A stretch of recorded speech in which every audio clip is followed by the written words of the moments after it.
No hay manera de que nosotros podamos resaltar demasiado el valor de la palabra. Y te pedimos, Señor, en el nombre de Cristo Jesús, que hoy nos bendigas por medio de tu palabra. Que podamos, Señor, entender lo que en ella hay, que podamos asimilarlo y que podamos ponerlo en práctica en nuestra vida. Gracias, Señor. Amén. Abra su Biblia en Apocalipsis capítulo 1.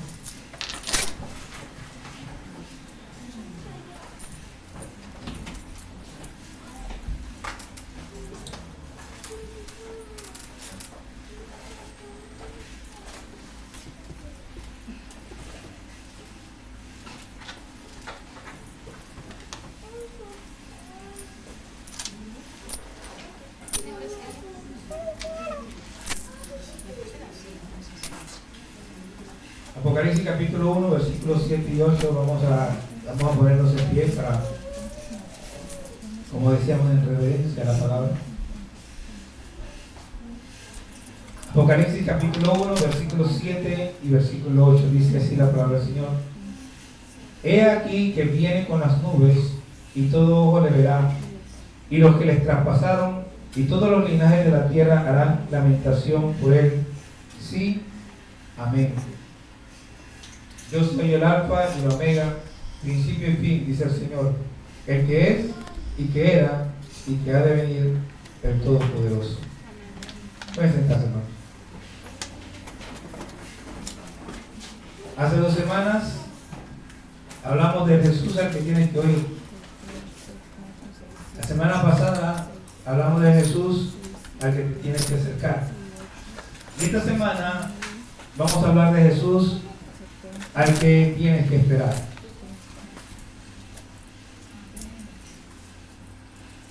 En el Antiguo Testamento hay, muchas promesas, muchas. Algunas de ellas hablan de la venida del Señor. En ocasiones esas promesas se refieren a lo que ya pasó. Cristo vino como siervo sufriente. Eso es lo que vemos en Isaías 53. Y otras profecías como esas. Pero hay otras que hablan de cosas que no han sucedido y que tienen que cumplirse.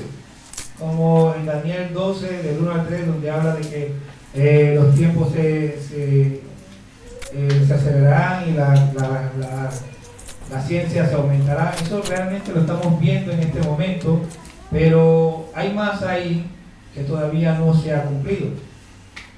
Ahora, cuando vamos al Nuevo Testamento, se nos habla de la segunda venida de Cristo. ¿Por qué? Porque la primera ya pasó. Entonces, Él dijo claramente en diferentes ocasiones y de diferentes formas que Él venía. Por ejemplo, en la parábola de la viuda y el juez injusto, que está en Lucas 18, del 1 al 12, creo, o al 11, termina diciendo: pero cuando venga el Hijo del Hombre, ¿hallará fe en la tierra? Está anunciando que Él va a volver. La pregunta más obvia en este caso preciso creo que sería: ¿lo estás esperando? Porque de seguro Cristo va a venir, pero ya no va a venir como un siervo humilde, sino como un rey triunfante, como un conquistador. Y de eso es lo que habla el texto que acabamos de leer en Apocalipsis 1:7. He aquí que viene con las nubes y todo ojo le verá. Ahora bien, ¿lo estás esperando? Porque hay promesas para los que le esperan.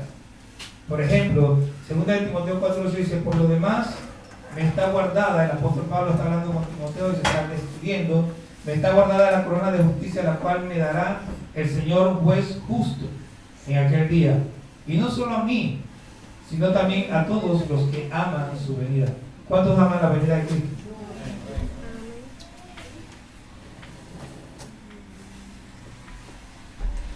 Nosotros debemos saber que hay promesas para la venida de Cristo y debemos conocerlas.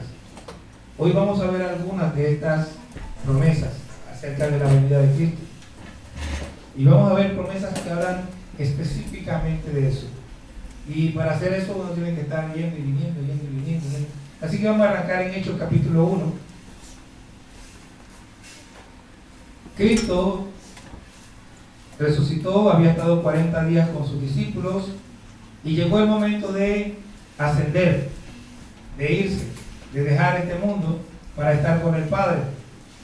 Y dice el versículo 10 que los discípulos, dice que una nube ocultó a Jesús cuando iba ascendiendo y los discípulos se quedaron así. Y cuando ellos estaban mirando hacia arriba, viendo que Jesús se iba, dice que el versículo 10, y estando ellos con los ojos puestos en el cielo, entre tanto que él se iba, he aquí se pusieron junto a ellos dos varones con vestiduras blancas, los cuales también les dijeron: varones galileos, ¿por qué estáis mirando al cielo? Este mismo Jesús que ha sido tomado de vosotros al cielo, así vendrá como le habéis visto ir al cielo. Miren, este versículo tiene más enseñanzas de la que parece. Básicamente, miren lo que preguntan los varones, dice: ¿por qué están mirando al cielo? Dejen de estar perdiendo el tiempo, ya se fue. O sea, ya no estén mirando, a ver, no. Y tampoco tenemos que estar mirando al cielo para ver cuándo viene. Tenemos una tarea que hacer. Tenemos que trabajar en lo que Él nos mandó a hacer para que cuando Él venga nos encuentre como quiere encontrarnos. Entonces, no tenemos que perder el tiempo en cosas que no podemos resolver. Jesús se iba y ellos no podían hacer nada con eso. ¿Qué le tocaba a ellos? Jesús le dijo: vayan a Jerusalén y esperen allá. Ya tenían que ir a Jerusalén. Entonces, estos varones vinieron para hacerlos bajar del cielo y ponerlos en la tierra y que ellos fueran a hacer lo que les tocaba hacer. Con todo, es comprensible. Si yo estoy ahí y veo que Jesús se fue, yo me voy a quedar también así. Y si no me sacuden, me quedo ahí, quién sabe, como 3 días. O como Pedro, que quería levantar una ramada para Moisés, Elías y para Jesús. Ya vimos Apocalipsis 1:7, donde dice que vengo con las nubes y todo ojo le verá. Y dice que aparecerá nuevamente. En Hebreos 9:28 dice, si quieres buscarlo: así también Cristo fue ofrecido una sola vez para llevar el pecado de muchos, y aparecerá por segunda vez sin relación con el pecado para salvar a los que esperan. Esto es algo interesante, porque ¿saben qué? Yo soy salvo, pero todavía no soy salvo. Usted es salvo, pero todavía no es salvo. Hebreos 9:28. Nosotros somos salvos, pero todavía no somos salvos. La salvación se concreta cuando Cristo viene y nos toma y nos lleva. Hasta entonces tenemos que ser fieles, tenemos que vivir fieles a Él hasta que llegue el momento y Él nos tome y nos lleve para estar con Él. ¿Cuál fue la promesa de Él? Voy pues a preparar lugar para que donde yo estoy, vosotros también estéis.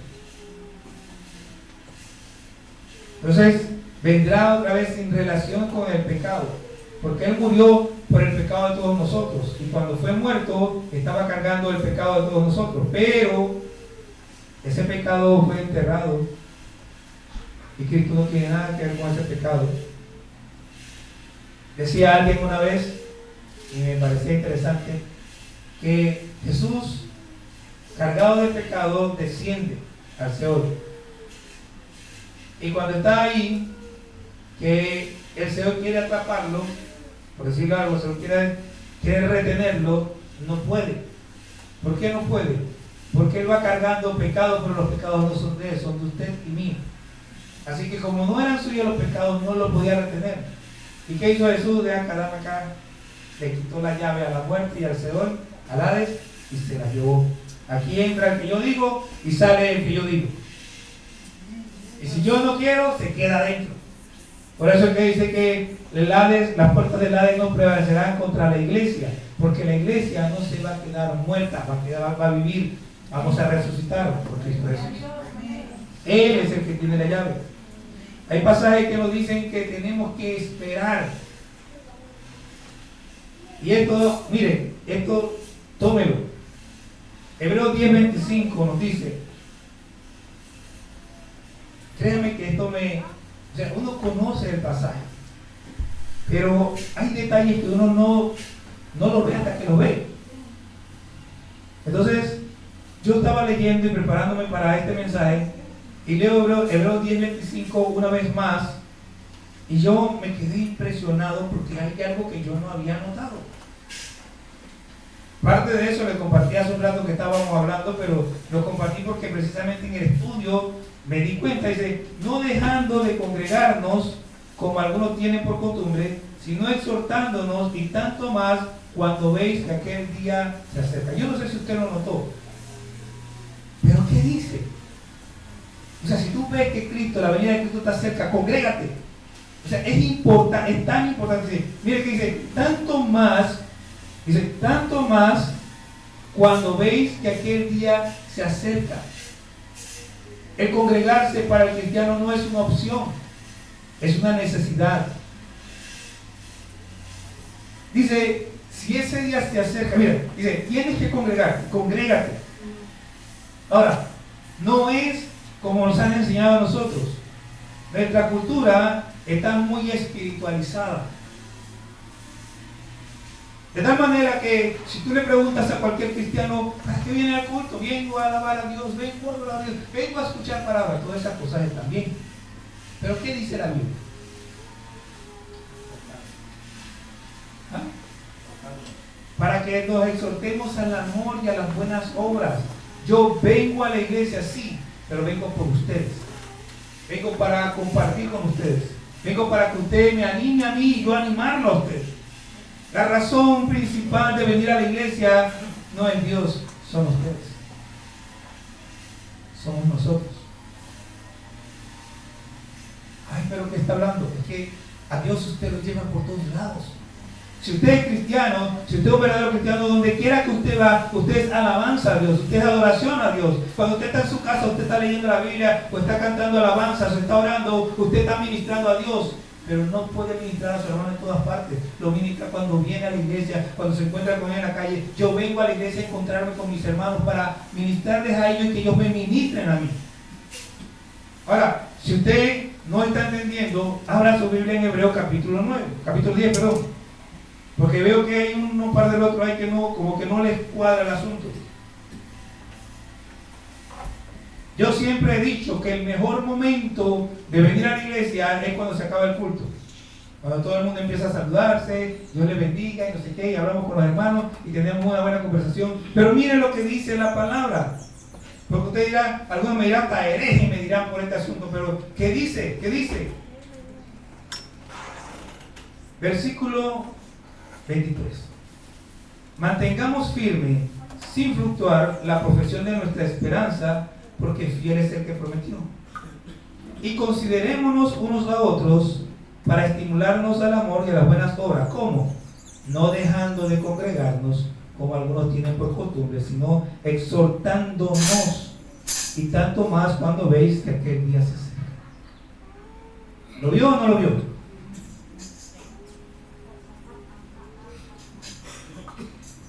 No dejando de congregarnos.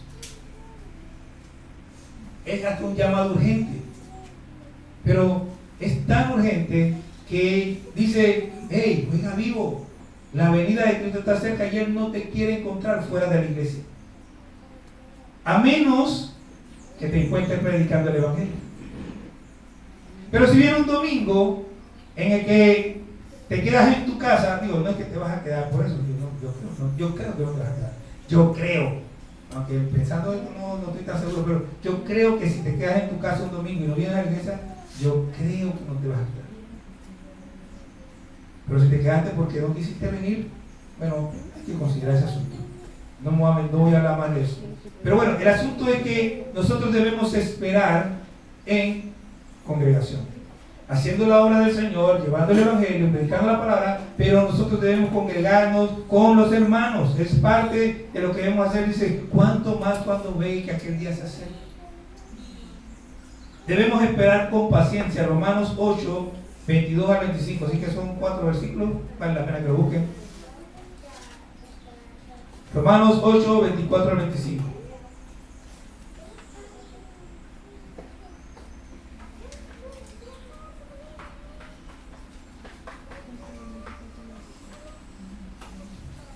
Dice, porque sabemos que toda la creación gime a una y aún está con dolor de parto hasta ahora. Y no solo ella, sino que también nosotros mismos, que tenemos las primicias del Espíritu, nosotros también gemimos dentro de nosotros esperando la adopción, la redención de nuestro cuerpo. Porque en esperanza fuimos salvos, pero la esperanza que se ve no es esperanza. Porque lo que alguno ve, hay que esperarlo. Pero si esperamos lo que no vemos, con paciencia lo aguardamos. Estamos esperando que la redención de nuestro cuerpo, el verdadero momento de nuestra salvación. Cuando dice la Biblia que nuestros cuerpos serán transformados en un abrir y cerrar de ojos y subiremos para encontrarnos con Cristo. Debemos esperar y debemos hacerlo con paciencia. ¿Qué significa paciencia? Dice que no sabe. Primero dijo algo y después dijo que no sabe cuando entiende. Está bien, vamos a dejarlo así. El asunto es que la paciencia es perseverancia. La paciencia es, te está yendo mal, pero tú sigues viniendo a la iglesia. La paciencia es, no entiendo por qué las cosas no me resultan, pero yo sigo buscando el rostro de Dios y sigo perseverando. La paciencia es, me están persiguiendo, me están correteando, me quieren meter preso o me meten preso y yo sigo firme. Eso es la paciencia. Lo que están viviendo aquellos hermanos por los que oramos todo el tiempo, todos los días, eso es la paciencia. Nosotros no hemos tenido que ejercitar ese tipo de paciencia, pero los cristianos que vinieron antes que nosotros, los que vinieron, que trajeron el Evangelio en los años 30, 40, 50, muchos de ellos tuvieron que soportar que los corretearan, que les persiguieran, que les tiraran cosas, que les cerraran las puertas. Por aquí hay una historia de que se hacían la segunda en el edificio donde se congregaban y otras cosas similares. Ahora nosotros estamos tranquilos porque el Señor nos ha dado un tiempo de paz. Y bueno, algunos de nosotros moriremos en esa paz, pero está escrito y ya se ve, ya se están viendo las huellas. La Biblia dice que Cristo no vendrá hasta que se manifieste la apostasía, que Él no va a venir sino que hasta que el hombre de pecado, hasta que se manifieste la apostasía. ¿Y qué es la apostasía? Bueno, usted está en la iglesia y de repente dejan de venir a la iglesia, pero no solamente dejan de venir a la iglesia, empiezan a enseñar cosas que son antibíblicas. Pero no solamente empiezan a enseñar cosas que son antibíblicas, empiezan a hablar en contra de la iglesia y empiezan a vivir de la manera del mundo. Mire, está pasando cosas tan terribles. Usted sabe lo que es que de repente esto que está aquí, que bueno, que este es pequeño, pero hay iglesias que tienen lugares como estos que son inmensos, son más grandes que la iglesia, el púlpito de esas iglesias son más grandes que nuestra propia iglesia, y de repente empiezan a ver luces. ¿Saben lo que son luces estroboscópicas? Son esas luces que usan en la discoteca, que son luces estroboscópicas, y empiezan. Hay iglesias donde tienen la desfachatez de hacer coreografía con música mundana. Hay iglesias donde enseñan tales herejías. En estos días escuché a un señor, porque no puedo llamar ni hermano a eso, que decía que Cristo pecó y empezó a sacar un poco del texto fuera de su contexto. Y esta gente no se ha ni convertido bien, están hablando tonterías en internet. La Biblia dice que él fue sin pecado, lo dice claramente.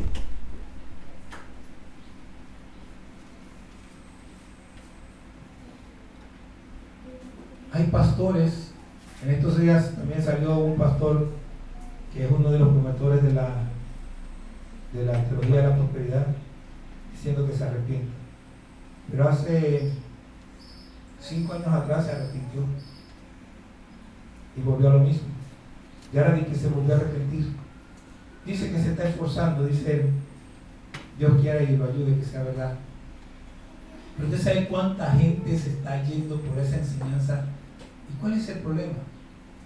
El problema es que enseñan centrados en el hombre. Y el centro del evangelio no es el hombre, es Cristo. Si el centro del evangelio, la enseñanza no es Cristo, es un evangelio adulterado. Y tenemos que tener cuidado. ¿Y sabe qué? Yo a veces me pongo a pensar, yo soy el pastor de una iglesia pequeña, metida allá en el último lugar donde el viento da la vuelta, y nosotros no participamos de muchas cosas porque yo no les digo siquiera. Pero es que yo he aprendido algo y yo trato de enseñarles a ustedes lo que yo aprendí. Hay uno de esos tantos textos que la gente sabe, que lo citan, pero no lo analizan. ¿Usted sabe lo que significa cazarme las zorras pequeñas? Dice, el texto dice, cazarme las zorras, las pequeñas, pero lo que me impresionó más es que dice, las que dañan la viña. La Biblia dice, buscar la paz y la santidad sin la cual nadie habrá sido. El apóstol Pedro dice, sed santos en toda vuestra manera de vivir. ¿Qué significa todo esto? Significa que nosotros no podemos jugar a ser cristianos. Significa que no podemos ni siquiera en cosas pequeñas, cosas que parecen pequeñas, ir en contra de Dios. No, que todo el mundo lo hace, a Dios no le importa eso, Él ya te dijo lo que quiere. No, que no tiene nada de malo, ya desde que dijiste eso, ya no es malo allí. Porque ¿por qué yo voy a decir que no tiene nada de malo si no es porque tiene algo malo? Hermano, sea celoso, estudie la palabra y plántese en ella. Plántese ahí firme y no se deje mover de allí. Porque mucha gente, miren mis dedos, buena, se va para el infierno. Muchos cristianos se van para el infierno. ¿Por qué? Porque no fueron celosos, porque no buscaron la palabra, porque no fueron a Dios a preguntarle si lo que estaban haciendo estaba bien o estaba, por seguir la corriente de todo el mundo. No siga la corriente de todo el mundo. Y menos en este tiempo cuando las iglesias realmente se están volteando de Cristo. Preste atención. Debemos esperar haciendo la voluntad de Dios. Hebreos 10, 36 al 37. Vamos a venir cerquita, ¿no? ¿O no? Hebreos 10, 36 al 37. Vamos a leer el 35 también, que está bueno. Dice, no perdáis pues vuestra confianza, que tiene grande galardón, porque es necesaria la paciencia. ¿Qué es paciencia? Es necesaria la paciencia. Para que habiendo hecho la voluntad de Dios, obtengáis la promesa. Porque un poquito y el que ha de venir vendrá y no tardará. ¿Quién es el que ha de venir? Pero nosotros no somos de los que retroceden para perdición, sino de los que tienen fe para preservación del alma. Aún un poquito y el que ha de venir vendrá. No pierdas tu confianza, que tiene grande galardón. Mantente firme.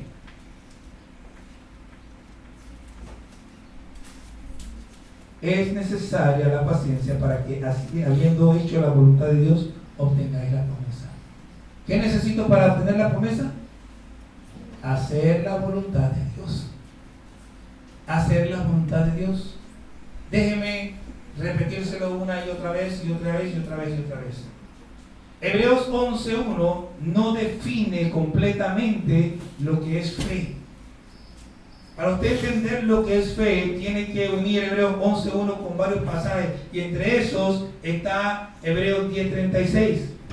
Dice, habiendo hecho la voluntad. Por eso es que dice, es pues. La fe está conectada con la voluntad de Dios. Si yo tengo fe en cualquier cosa que no es la voluntad de Dios, mi fe es una mera creencia, un mero deseo, pero no es verdadera fe. La fe tiene que estar unida. Nosotros tenemos que estar buscando siempre hacer la voluntad de Dios, y la voluntad de Dios está definida en su palabra. Debemos esperar velando. Mateo 24,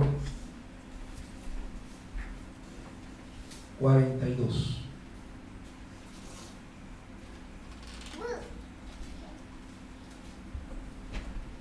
Dice: velad pues, porque no sabéis a qué hora ha de venir vuestro Señor. Pero sabed esto, que si el padre de familia supiese a qué hora el ladrón habría de venir, velaría y no dejaría minar su casa. Por tanto también vosotros estad preparados, porque el Hijo del Hombre vendrá a la hora que no pensáis. ¿Quién es pues el siervo fiel y prudente, al cual puso su Señor sobre su casa, para que les dé el alimento a tiempo? Bienaventurado aquel siervo al cual cuando su Señor venga le halle haciendo así. Dice que debemos estar velando. Velad pues, velad pues. ¿Qué significa velad pues? Velad significa estar despierto. Pero ¿despierto cómo? Yo puedo estar en mi cama acostado y estar así con los ojos pegados y estoy despierto. Puedo sentarme en una silla a ver televisión todo el día y estoy despierto. Puedo irme a jugar fútbol todo el día y estoy despierto. Velad pues, por eso fue que puse todo este texto tan largo, porque dice: por tanto también vosotros estad preparados, porque el Hijo del Hombre vendrá a la hora que no pensáis. ¿Quién es pues el siervo fiel y prudente, al cual puso su Señor sobre su casa, para que les dé el alimento a tiempo? Nosotros estamos velando cuando estamos haciendo la voluntad de Dios. De otra manera estamos dormidos. Por eso es que allá en Efesios capítulo 5, versículo que es ahí: despiértate tú que duermes y levántate de los muertos y te alumbrará Cristo. Si tú no estás haciendo la voluntad de Dios, estás muerto. Adiós. Velad. Tenemos que estar despiertos haciendo lo que agrada a Dios. Si nosotros no estamos haciendo lo que agrada a Dios, pues nos va a llevar, como decíamos, camarón que se duerme, se lo lleva la corriente. Debemos esperar viviendo sobria, justa y piadosamente. Tito 2, del 11 al 13 dice: porque la gracia de Dios se ha manifestado para salvación a todos los hombres, enseñándonos que, renunciando a la impiedad y a los deseos mundanos, renunciando a la impiedad y a los deseos mundanos. Hay deseos mundanos que son bien sutiles, que no parecen malos, son deseos mundanos. Renunciando a la impiedad y a deseos mundanos, vivamos en este siglo sobria, justa y piadosamente, aguardando la esperanza bienaventurada y la manifestación gloriosa de nuestro gran Dios y Salvador Jesucristo, que se dio a sí mismo por nosotros para redimirnos de toda iniquidad y purificar para sí un pueblo propio celoso de buenas obras.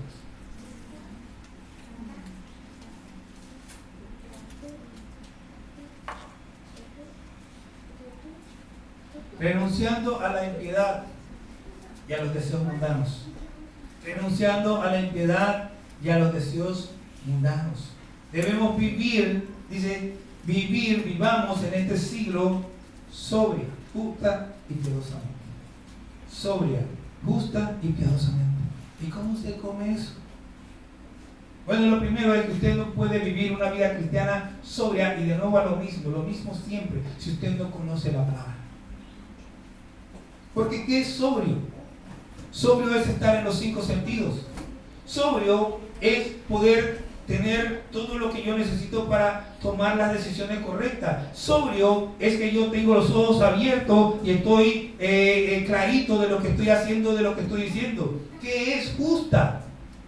Justo es que yo hago siempre lo correcto, que no busco mi propia voluntad, que no busco ayudar, favorecer a otros, sino que yo hago lo que es correcto, no importa quién esté frente a mí. No importa si el que está del lado equivocado es mi hermano, mi esposa, mi hijo, yo hago lo que es correcto. Y piadosamente es que yo cuido de los que tienen necesidad. Yo ayudo al que tiene necesidad, a veces a costa de mi propia comodidad.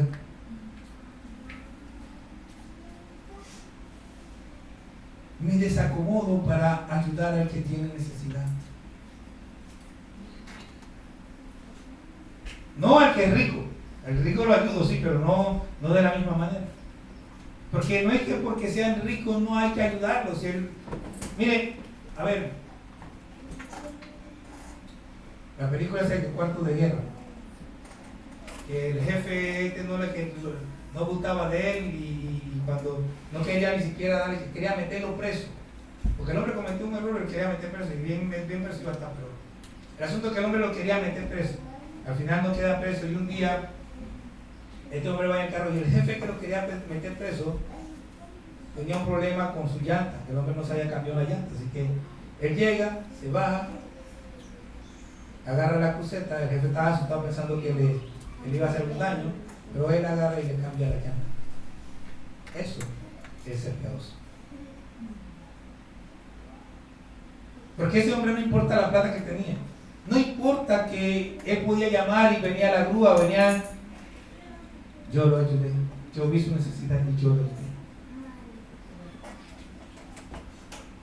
Si tú puedes hacer algo por alguien, hazlo.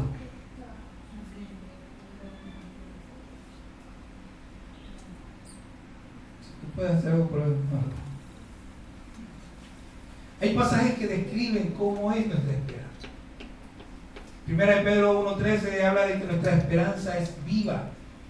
La esperanza es esperar. Bendito el Dios y Padre de nuestro Señor Jesucristo, que según su grande misericordia nos hizo renacer para una esperanza viva por la resurrección de Jesucristo de los muertos, para una herencia incorruptible, incontaminada, inmarcesible, o sea, inmarcesable, reservada en los cielos para vosotros, que sois guardados por el poder de Dios mediante la fe, para alcanzar la salvación que está preparada para ser manifestada en el tiempo posterior. Nuestra esperanza es viva. ¿Por qué es viva? Primero, porque Cristo está vivo. Segundo, nuestra esperanza es viva porque es una esperanza segura. Es seguro, Cristo va a venir. Punto. El que no quiere creer, ese es su problema. Pero cuando Él venga, yo quiero que me cuente esto. Cristo va a venir. Nuestra esperanza es bienaventurada. Tito capítulo 2, versículo 13. Aguardando la esperanza bienaventurada y la manifestación gloriosa de nuestro gran Dios y Salvador, Jesucristo. ¿Por qué es bienaventurada? Bueno, a la gente le encanta agarrar el sinónimo de esa palabra. A mí no es que no me guste, pero prefiero describir la palabra. La palabra bienaventurada en el original también se traduce dichoso. De hecho, hay versiones de la Biblia que dicen dichoso o alegre, pero eso no llena el significado. Por lo menos para mí, no llena el significado de la palabra. Porque bienaventurado es una palabra compuesta que tiene por delante a bueno, y lo segundo es aventura o aventurarse. Por lo tanto, yo voy por buen camino. Y soy dichoso o estoy alegre porque estoy en el buen camino. Voy en el camino correcto. Si yo voy caminando, vamos a ver. Hace años atrás me di la perdida, bueno, una de las tantas perdidas de mi vida. Estaba en Transímica y quise llegar al Dorado. Y me metí por allá atrás por Betania. Y empecé a caminar y a caminar y a caminar. Y bueno, andaba realmente perdido porque ni siquiera sabía dónde estaba. Pero llegó un momento en que llegué a una calle. ¿Y ustedes cómo creen que me sentí? Esa calle la conocía. El Dorado estaba ahí mismo. Cuando tú sabes por dónde vas, conoces el camino, tú te sientes bien, estás tranquilo. Pero cuando tú estás perdido, ¿cómo estás? Nadie que esté perdido está alegre, excepto Chicle. Sé que es el único que se alegra cuando está perdido. Chicle. Yo sé que ustedes no conocen a Chicle, pero hace años atrás, a mi hermano Jairo, cuando vino de Chiriquí, se trajo, creo, 3 o 4 compañeros de allá, se los trajo y alquiló la casa para estos muchachos. No hablemos de los detalles. El asunto es que uno de esos muchachos, eran 4, 3 llegaron un día y el otro apareció el otro día muerto la risa. Y yo que todo estaba, no, yo me perdí por allá, pues venía reído. Y dice, no, si lo perdés es lo mejor, así uno conoce, ve, Chicle andaba feliz y te perdió como 20 veces, siempre estaba perdido y estaba feliz. Es el único que bienaventurado cuando está perdido, es el único Chicle. Pero todos los demás, nosotros cuando estamos perdidos. Pero nuestra esperanza es bienaventurada. ¿Por qué? Porque hemos escogido el camino correcto. Y el asunto es que algunos no lo saben. Y viven el cristianismo como si estuvieran en un velorio. No, nosotros estamos en la fiesta más grande del mundo. Una fiesta que no termina. Empezó el día que usted recibió a Cristo y se extenderá por la eternidad con Cristo. ¿Por qué yo no me siento así? Porque todavía no le has entregado tu vida a Cristo. Vienes a la iglesia, pero no le has entregado tu vida a Cristo, y mientras no lo hagas en serio, no podrás experimentar esto. Los que esperamos su venida no andamos jugando al cristiano. Primera de Juan, capítulo 3, versículos del 1 al 3, que esto ya es conocido. Y si no lo conocen, deberían conocerlo, porque siempre que lo cito, se lo menciono. Mirad cuál amor nos ha dado el Padre para que seamos llamados hijos de Dios. Por esto el mundo no nos conoce, porque no le conoció a Él. Amados, ahora somos hijos de Dios y aún no se ha manifestado lo que hemos de ser. Pero sabemos que cuando Él se manifieste, escuche esto, cuando Él se manifieste, seremos semejantes a Él, porque le veremos tal y como Él es. Y todo aquel que tiene esta esperanza en Él se purifica a sí mismo como Él es puro.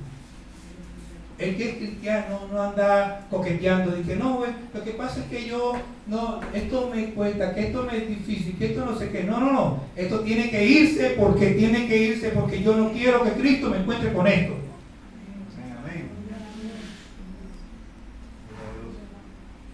Él no anda pensando en que hay, que le tienen que tener lástima, que tienen. No. Yo lo que quiero es agradar a Cristo. Y la Biblia dice: sin santidad nadie verá al Señor.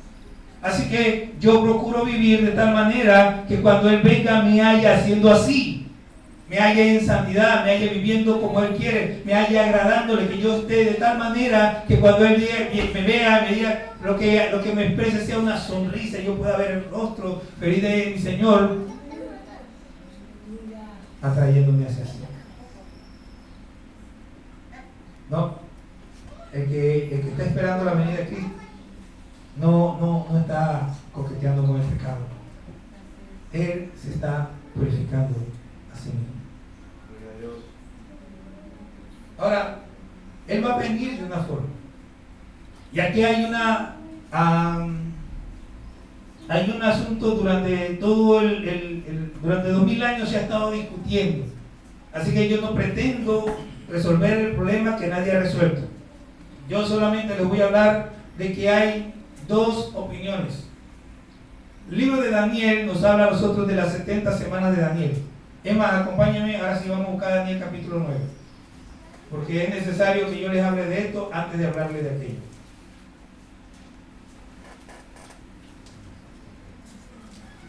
Desde el versículo 20 hasta el versículo 27, el ángel está describiendo a Daniel el futuro del pueblo de Israel. Y le dice que hay establecidas 70 semanas para el pueblo 70 semanas de año para el pueblo de Israel.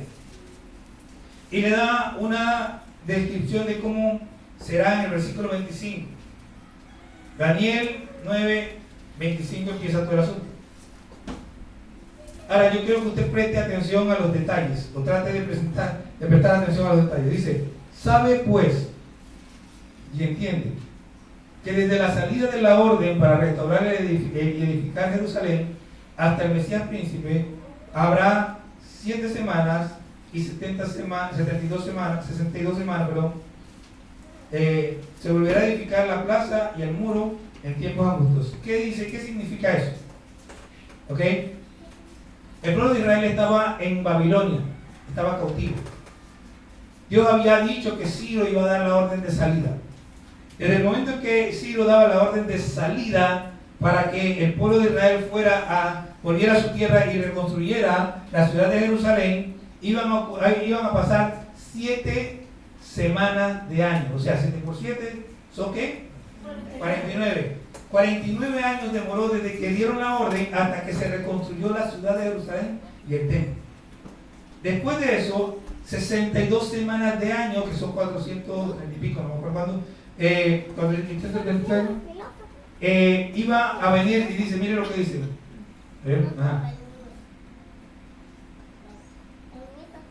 Y después de las 62 semanas, versículo 36, se quitará la vida del Mesías. O sea, al terminar la semana 62, que era la semana 69 en total, iba a morir el Mesías. Cristo murió cuando terminó la semana 62.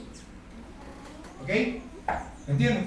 O sea, desde que se dio la orden de salir a Jerusalén, ¿ok? Pasaron 7 por 69 y Cristo murió en esa semana. Ahora, dice, mas no por sí, y el pueblo de un príncipe que ha de venir destruirá la ciudad y el santuario, y su fin será con inundación, y hasta el fin de la guerra durarán las devastaciones. Entonces, hay un impasse allí. En el año 70 de nuestra era, después de Cristo, el general Tito rodea Jerusalén y destruye la ciudad. ¿Okay? Esto es lo que nosotros llamamos hay un espacio de tiempo, una dispensación que se abre para que nosotros, los que no somos judíos, podamos entrar en este tiempo de salvación. Esto es el tiempo, la dispensación de los gentiles.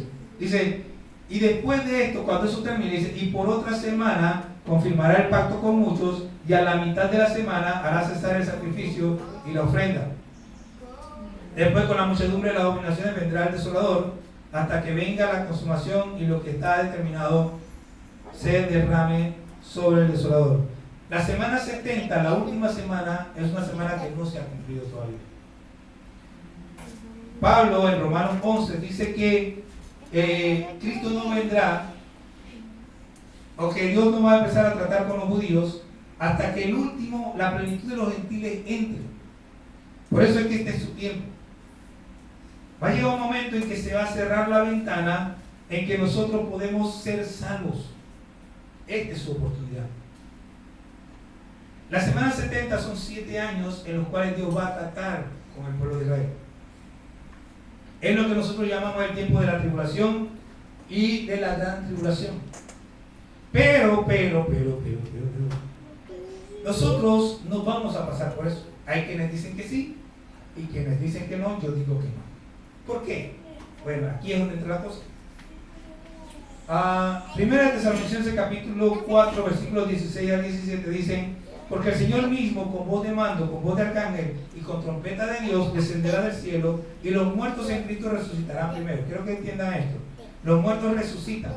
Luego nosotros, los que vivamos, los que hayamos quedado, seremos arrebatados juntamente con ellos en las nubes para recibir al Señor en el aire y así estaremos para siempre con el Señor. ¿Qué va a ocurrir? El Señor va a venir y estando en las nubes, los que son muertos en Cristo van a resucitar. Y en el momento en que ellos resucitan, todos juntos, los resucitados y los que estemos vivos, nos vamos a levantar para estar con el Señor. Eso es lo que se llama el rapto o el arrebatamiento. Ahora, ¿cómo va a ocurrir eso? 1 Corintios 15:51 dice, he aquí os digo un misterio. No todos dormiremos, o sea, no todos vamos a morir, pero todos seremos transformados en un momento, en un abrir y cerrar de ojos, a la final trompeta, porque se tocará la trompeta y los muertos serán resucitados incorruptibles y nosotros seremos transformados. ¿Qué ocurre? Que los muertos que resucitan traen un cuerpo nuevo, no el cuerpo con el que murieron, un cuerpo glorificado, un cuerpo distinto. Y nosotros, vamos a suponer que estamos vivos, que estemos vivos, el cuerpo este va a ser transformado, vamos a tener un cuerpo nuevo. Que al tener ese cuerpo nuevo, todos juntos nos vamos a levantar para estar con Cristo. Eso es el arrebatamiento. Ahora, ¿cuándo será el rapto? ¿Cuándo será el arrebatamiento? Bueno, ya les dije, algunos dicen que va a ser al final de la tribulación, se comporta en dos partes, tribulación y gran tribulación, porque se pone peor para adelante. Otros dicen que va a ser a la mitad de la tribulación, y otros, como yo, decimos que es antes. Ok, ¿por qué yo digo que es antes? Ahora vamos a Apocalipsis y quiero que me sigamos a capítulo 1 de Apocalipsis. Yo quiero mostrarles lo que para mí es lo más clave en esto.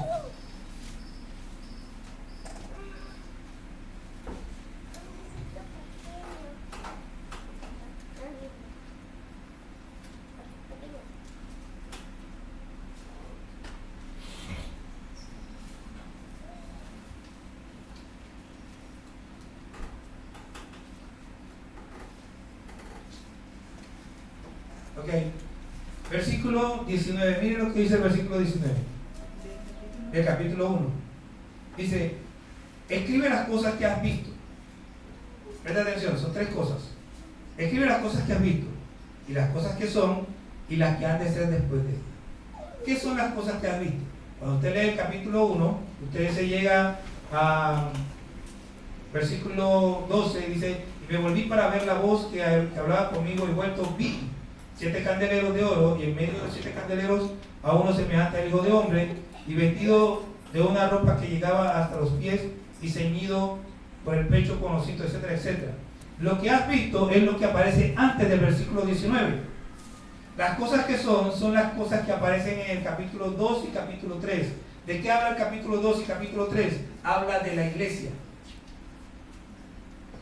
Habla de la iglesia y describe dos cosas. Uno, los diferentes periodos que la iglesia va a vivir. En cada periodo de eso hay una parte que es remarcada en cuanto a la forma de la iglesia. Pero también describe las diferentes formas de la iglesia en cada periodo. O sea, además de ser un periodo, en cada periodo hay una forma que resalta. Por ejemplo, la primera iglesia, que es la de Éfeso, es una iglesia celosa de Dios, celosa de la palabra, que no soporta a los falsos profetas, pero que han perdido su primer amor. Esa es la iglesia del primer siglo. Pero hay en este tiempo iglesias que tienen esa misma característica. Y lo hubo en el primer siglo, y en el segundo siglo, y en el tercer siglo, y siempre han habido iglesias con esas características. De hecho, él está describiendo a 7 iglesias de su tiempo, para hablar de la iglesia de todos los tiempos. Entonces, las cosas que son las cosas de la iglesia. Ahora, observe lo interesante, capítulo 4, versículo 1. Dice, después de esto miré, y he aquí una puerta abierta en el cielo, y la primera voz que oí, como de trompeta hablando conmigo, dijo, sube acá y te mostraré las cosas que sucederán. ¿Qué? Después de estas. ¿Qué decía el versículo 19? Escribe las cosas que has visto, las que son y las que sucederán después de estas. Las cosas que sucederán después de estas son las que ocurren después de la iglesia. Cuando Cristo venga al arrebatamiento, Él nos levanta y empiezan a ocurrir todo lo que hablamos de la gran tribulación. Eso es lo que ocurre en Apocalipsis, desde el capítulo 4, 5, 6 hasta el capítulo 18, porque en el 19 Cristo viene con la iglesia a la tierra. Y entonces vamos a ver todo lo que hemos leído hace un rato. Él va a venir y entonces Él va a estar en la tierra. Hay quienes no creen eso y yo lo respeto, no hay ningún problema, pero esto es lo que yo entiendo. ¿Okay? El capítulo 3, versículo 10, nos habla de la iglesia de Filadelfia. La iglesia de Filadelfia es la iglesia fiel. Esta iglesia es representada por la iglesia del siglo 17, 18 y más o menos 19. ¿Qué característica tenía esa iglesia? Esa iglesia era una iglesia misionera, era una iglesia celosa, la iglesia que vivía en santidad. En ese tiempo estaban los puritanos y eran llamados puritanos, ¿por qué? Porque ellos trataban de vivir en la pureza. No estaban coqueteando con el mundo como hacemos ahora, que cualquier cosa del mundo queremos traerla para la iglesia. Eran celosos de la palabra y trataban de vivir en santidad. Esa es la iglesia de Filadelfia y esa es la iglesia que nosotros debemos ser. Entonces Jesucristo le dice a la iglesia fiel, a la iglesia de Filadelfia, en el versículo 10, por cuanto has guardado la palabra de mi paciencia. ¿Qué? La palabra de mi paciencia, yo también te guardaré de la hora de la prueba que ha de venir sobre el mundo entero, para probar a los que moran sobre la tierra. Yo te voy a guardar. Si usted quiere ser libre de eso, vive en santidad. Tiene que esperarlo porque Jesús va a venir. Ahora, si ustedes prestan atención, cuando Jesucristo venga, nosotros venimos con Él. Nosotros no estamos esperando la segunda venida de Cristo. Nosotros estamos esperando el arrebatamiento, que es distinto. En el arrebatamiento Cristo no toca la tierra, Él nos llama para que estemos con Él. Pero luego viene con nosotros y pisa la tierra, y es cuando Él viene a hacer juicio. Versículo Mateo 25, 31 a 32. Cuando el Hijo del Hombre venga en su gloria y todos los santos ángeles con Él, entonces se sentará en su trono de gloria y serán reunidas delante de Él todas las naciones, y apartará a los unos de los otros como aparta el pastor a las ovejas de los cabritos. Va a venir a juzgar. ¿Tú eres bueno? Ustedes 5 son malos. ¿Tú eres bueno? Ustedes 80 son malos. Y así.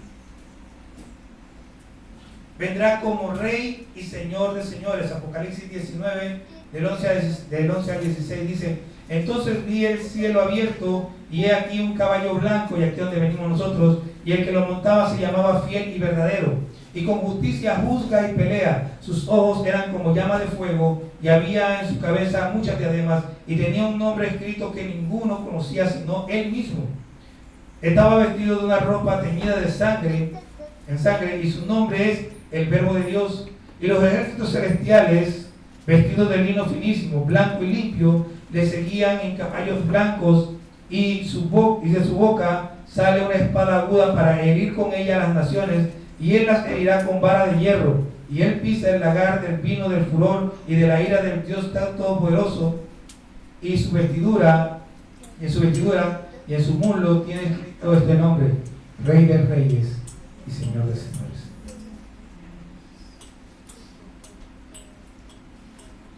Cristo va a venir. La pregunta es: ¿cómo lo encuentran? La pregunta es: ¿cómo me encuentran? ¿Será que nos halle haciendo así? ¿O nos hallará haciendo así?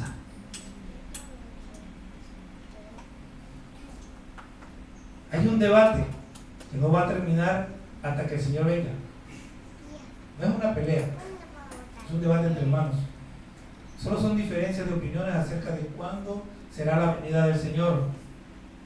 Pero lo que nadie discute, por lo menos no dentro del ambiente evangélico, es si va a venir o no. Todos sabemos quién vendrá. Amén. Si viene mañana, pasado, Él va a venir. Eso es seguro. El tema, como ya dije, no es si viene o no viene, es cuándo. Pero ni siquiera eso es lo más importante. Mire, ustedes saben cómo nacen los adventistas. Un hombre llamado William un día se sentó con la Biblia y empezó a estudiar y empezó a tirar cálculos. Y digo, el Señor va a venir en 1843. Y comentó su teoría con alguien y se la creyó. Y ese lo llevó con otro y con otro. Y de repente empezó a predicar en lugares y un montón de gente le creyó. ¿Saben qué? Llegó 1843, ¿saben qué? El Señor no vino. Se sentó William de nuevo y dice: no, me equivoqué, en 1844. ¿Saben qué? Vino 1844, ¿saben qué? El Señor no vino. Entonces William se decepcionó, pero otra gente que se la había creído lo fueron a buscar y no, el tipo estaba decepcionado y ellos siguieron el asunto. Y así nace la iglesia. Pero la iglesia bendita se disipa. Y de repente hay un grupo por allá que decía: no, es que viene en 1873. ¿Y saben qué? No vino. Y no en 74. ¿Y saben qué? No vino. Entonces se inventaron de que no era que Él venía a la tierra, sino que Él salió del tabernáculo en el cielo y se metió no sé dónde. Una locura de ellos. A usted y a mí no nos interesa cuando viene. A lo que a nosotros nos interesa es estar haciendo lo que Dios nos llamó a hacer. Es estar viviendo para Él. Es hacer lo que Él quiere. Lo importante es si lo estás esperando. Algunos dicen que sí, otros que no saben, pero la verdad lo estás esperando.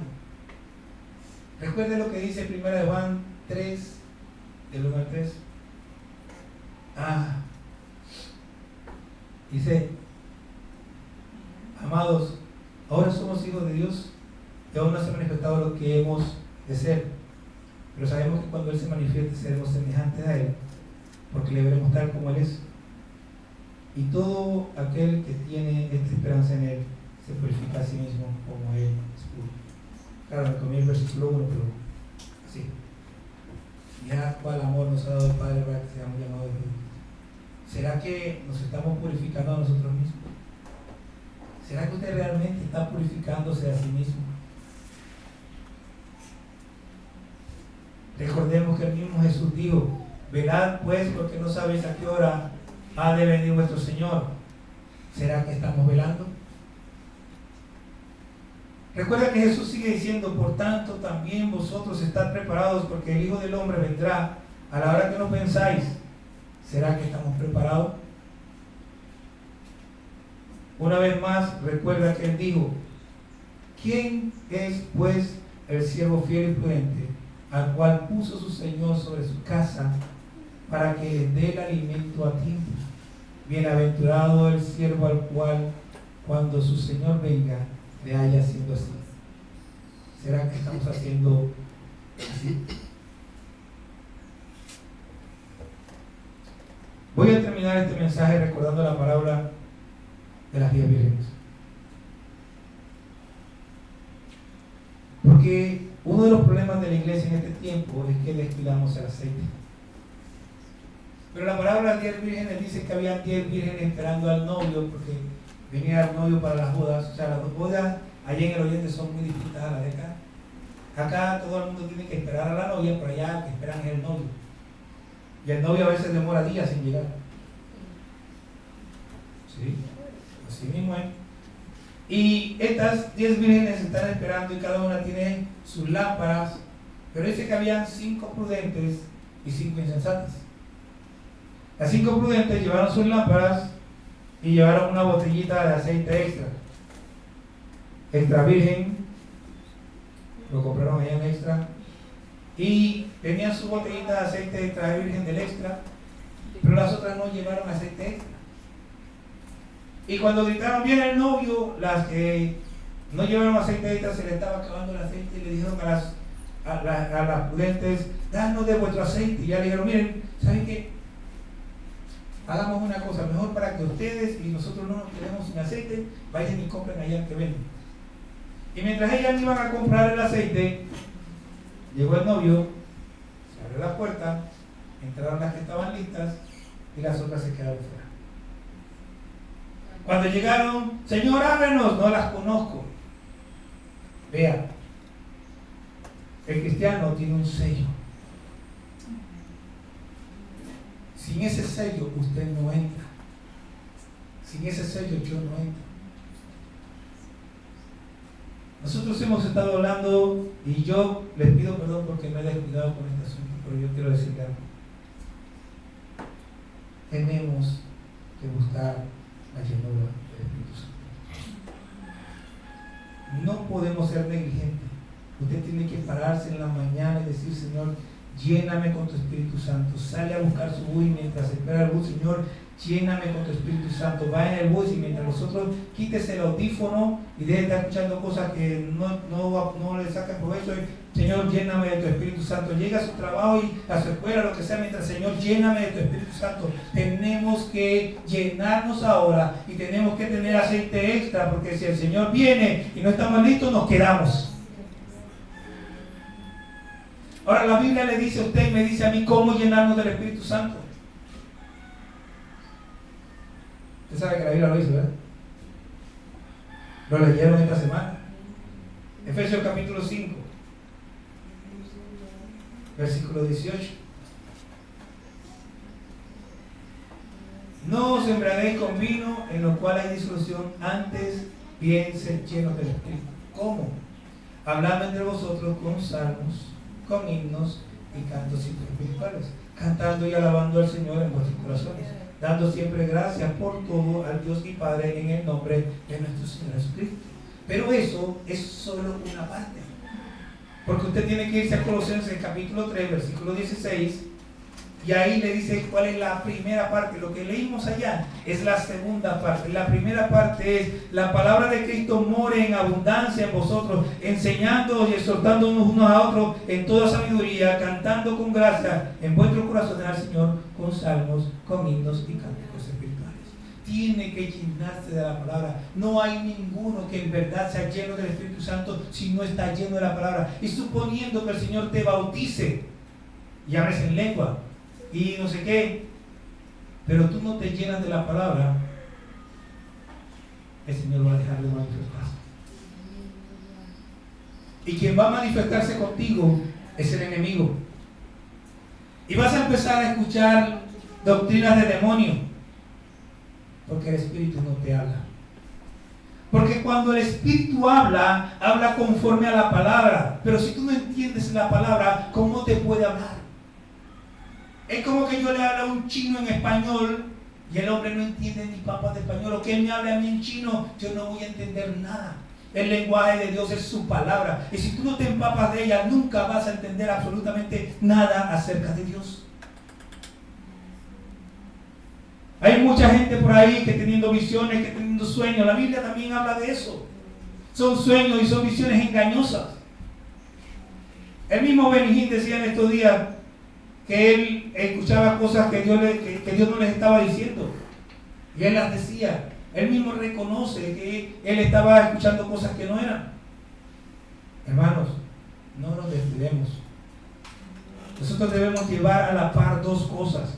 Nuestro estudio, nuestra lectura de la palabra debe ir a la par de nuestro clamor por la llenura del Espíritu Santo. Tenemos que llenarnos y empezar a vivir. ¿Y cómo sé si estoy lleno? Porque estás viviendo de acuerdo a la voluntad de Dios. Porque no tienes dudas y sabes, porque la Biblia dice: el Espíritu da testimonio a nuestro espíritu de que somos hijos de Dios. Y posiblemente no te sientas hijo de Dios, aunque eres hijo de Dios, pero no te sientes hijo de Dios. ¿Por qué? Porque no puedes entender lo que el Espíritu te está diciendo. Y no puedes entender lo que el Espíritu te está diciendo porque no te has llenado de la palabra. Ahora, el que usted sea lleno del Espíritu Santo no quiere decir que no tenga el Espíritu Santo. Juan capítulo 20, versículo 21, el Señor Jesús dice a los discípulos, versículo 22. En el versículo 21 le dice: como el Padre me envió, yo los envío. Pero en el versículo 22 dice que sopló y les dijo: reciban el Espíritu Santo. Pero ellos no fueron llenos del Espíritu Santo, sino hasta varios días después que Jesús hizo eso. O sea, ellos tenían el Espíritu Santo, pero no eran llenos del Espíritu Santo. La gente en Samaria con Felipe reconoció a Cristo, aceptó a Cristo y tenían el Espíritu Santo, pero no fueron llenos del Espíritu Santo hasta que Juan y Pedro fueron allá y oraron por ellos. Usted puede tener el Espíritu Santo, pero usted necesita llenarse de él. Necesitamos llenarnos del Espíritu Santo.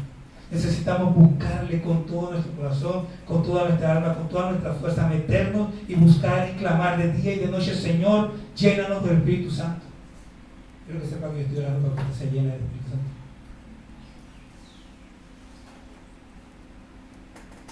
Y tenemos que tener cuidado.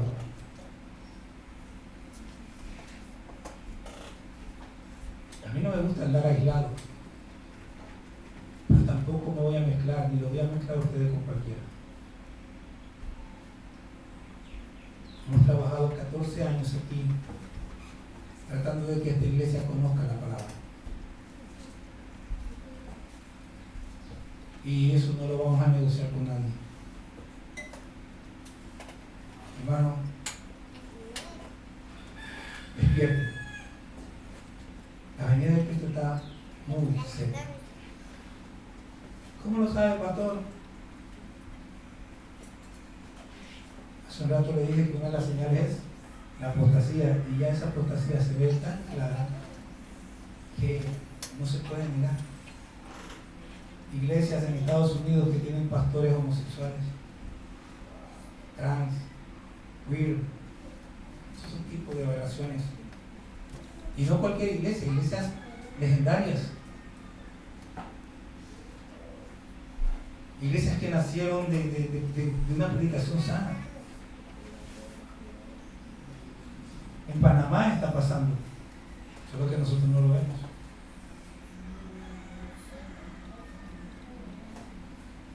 Cristo viene. Nosotros tenemos que estar esperando, pero no esperamos achantados, con los brazos cruzados, viendo televisión, comiendo palomitas de maíz, comiendo pizza. No esperamos en la banca de un parque, esperamos haciendo su voluntad. Esperamos sirviéndole. Y pastor, ¿cómo hago su voluntad? Lo primero que usted tiene que hacer es buscar el rostro de Dios. Lea la Biblia y ore. Y Dios le va a mostrar el camino. No me pregunte a mí. Sí me puede preguntar a mí. Yo puedo poner bloque allá afuera. Sí, claro, y hay cosas aquí que hacer. Pero muchos de ustedes, algunos de ustedes pueden estar llamados a cosas más grandes de las que yo pudiera saber. Y yo estoy seguro que cuando uno esté listo para ir a otras cosas, el Señor me va a hablar. Pero primero usted tiene que estar listo. Entonces, agarre su palabra, agarre la Biblia. Lea, ore. Pídale a Dios, Señor, revélate a mi vida. Lléname con tu Espíritu Santo.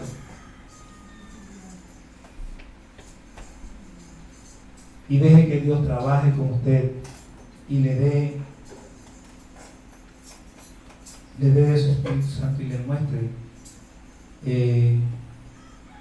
ese camino más excelente que Él tiene para nosotros. Vamos a hacer por favor.